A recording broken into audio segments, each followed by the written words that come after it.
I did a video probably about 9 months ago about how the news, even people who say, I don't watch the news, I don't believe the news, I don't believe in the mainstream media, I understand they're just fake, right?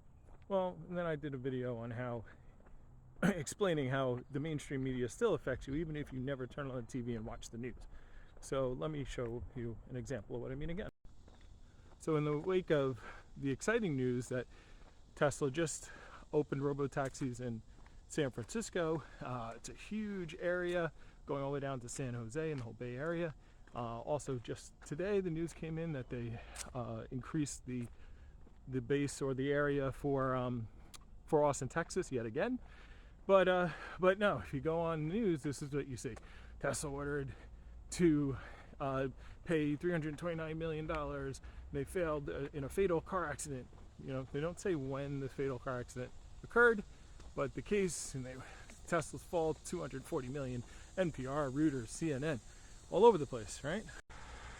So then what happens is, for the people who say, I don't believe the mainstream media, I don't watch the mainstream media, well then, you know, they have friends on Facebook and Instagram and all these other friends at the water cooler who tell them, who didn't look into the case, but then post stuff like this, and you know, this is exactly how you don't initially focus on cost of new technologies, and you should be taking human life, and you know, oh, it's just scaring people about, oh, this horrible thing that happened, you know, about Tesla losing and this person losing their life, which of course that is a horrible thing, but let's talk about it. So again, if you're not paying attention to the details, then you're like, oh, then every headline will trick you.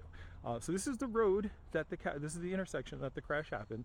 The autopilot in 2019, not full self-driving, was autopilot, supposed to be used on divided highways only. This is not a divided highway. This is just a highway with a line. It's supposed to be a concrete barrier, and it was just an accelerated cruise control.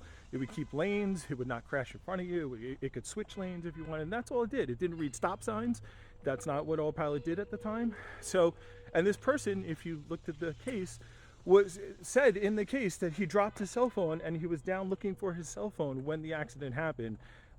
So if I took my car, non-Tesla, and put it on cruise control, drove it, and it went through and it killed somebody, would you say it's the company's fault? Is that Ford's fault?